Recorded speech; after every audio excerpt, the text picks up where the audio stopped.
Oke, shalom guys. Hari ini saya berada di Savana Kotex, tepatnya di lokasi Oder Town. Pagi ini dengan situasi yang cukup cerah, saya ingin berbagi dengan teman-teman semua dengan sharing firman Tuhan dengan tema aman dalam lindungan Tuhan.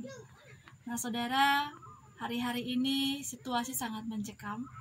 Kematian ada di mana-mana, tapi Tuhan kembali mengingatkan setiap kita, percayalah bahwa perlindungan Tuhan nyata atas setiap orang yang percaya dan berlari kepadanya.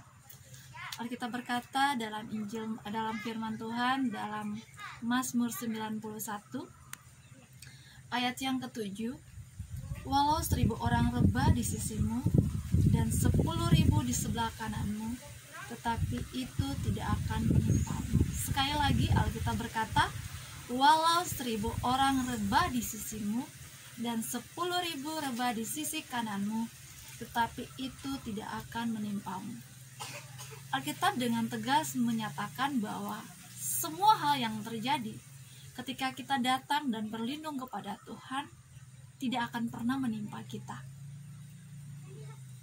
Dalam lindungan Tuhan ini ada banyak hal yang kita alami.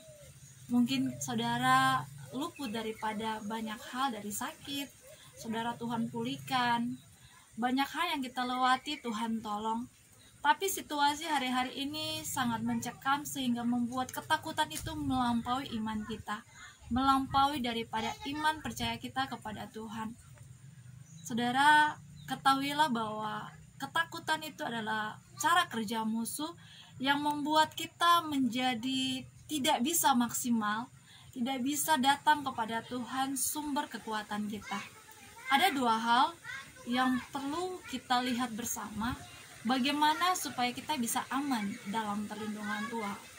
Yang pertama, supaya kita bisa aman dalam perlindungan Tuhan, yakinilah pada dirimu sendiri, percayakan pada dirimu sendiri, apa yang kamu pikirkan itu yang akan terjadi. Nah, apa yang harus kita pikirkan?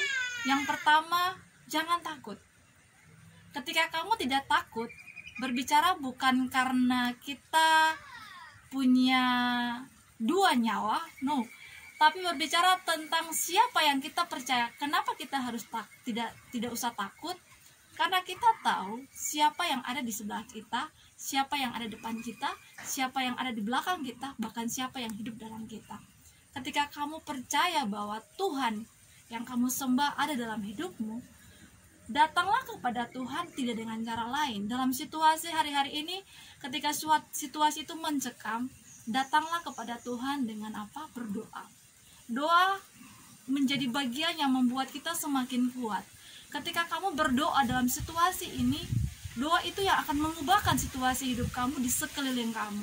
Alkitab tadi bilang bahwa kita aman sekalipun 1000 orang rebah di sisi kita dan 10.000 di sebelah kanan kita aman. Ketika kamu datang kepada Tuhan, minta perlindungan Tuhan, Tuhan akan memberikan kekuatan itu. Dan ketika kamu percaya, kita percaya bahwa Tuhan yang kita sembah adalah Tuhan yang hidup, di sana Tuhan akan menyatakan pertolongannya. Yang kedua, pegang janji Tuhan. Pegang janji Tuhan ini berbicara tentang perisai, sesuatu yang harus kita gunakan, kita kenakan. Apa yang harus kita kenakan? Perisai apa yang harus kita kenakan? Amsal 30 ayat 5 berkata, Semua firman Allah adalah murni. Ia adalah perisai bagi orang-orang yang berlindung padanya. Sekali lagi, ia adalah perisai bagi orang-orang yang berlindung padanya. Berbicara tentang firman Tuhan, kita tahu bahwa firman Tuhan itu siapa? Tuhan itu sendiri. Kalau kita percaya bahwa Tuhan yang melindungi kita, perisai itu akan menjadi kekuatan kita. Firman itu akan menjadi rema yang menghidupi kehidupan kita masing-masing. So, jangan takut. Pegang janji Tuhan, percaya bahwa perisai itu menjadi kekuatan saudara dan saya. Petrus ketika dia menjadi goyah karena begitu besarnya badai itu menimpanya, tapi ketika dia melihat dan memandang kepada siapa yang ada bersamanya, imannya semakin diteguhkan. Ketika Yesus ada bersama kita, percayalah bahwa kita aman.